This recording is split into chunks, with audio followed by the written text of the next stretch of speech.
പിന്നെ ഞാനെന്താ കരുതി അറിയോ, ടീച്ചർ ഫോൺ വിളിക്കാൻ കൊടുത്തു, ഫോൺ എടുത്ത് ഓടിയാലോ. ഹലോ, ഇന്ന് IPRDയിലേക്ക് പോയപ്പോൾ ഉണ്ടായൊരു അനുഭവം പറയാട്ടോ.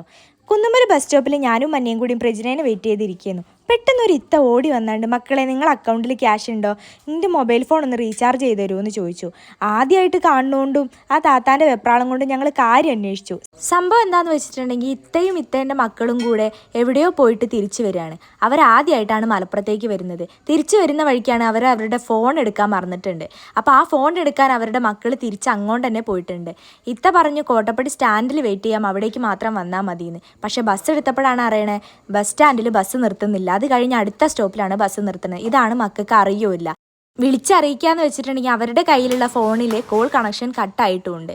അതിന് വേണ്ടിയിട്ടാട്ടോ അവർ റീചാർജ് ചെയ്യാൻ പറയണേ. അവരുടെ വെപ്രാളമൊക്കെ കണ്ട പേടിച്ചിട്ട് ഞങ്ങൾ അവർക്ക് റീചാർജ് ചെയ്ത് കൊടുത്തു കേട്ടോ. കയ്യിലൊരു 200 രൂപ ചുരുട്ടി പിടിച്ചിട്ട് അവർ നിന്നിട്ടുണ്ടായിരുന്നു. അത് കയ്യിൽ കൊടുത്തിട്ട് ബാക്കി ഞാൻ വീട്ടിൽ ചെന്നിട്ട് ഗൂഗിൾ പേ ചെയ്യാമെന്ന് പറഞ്ഞു.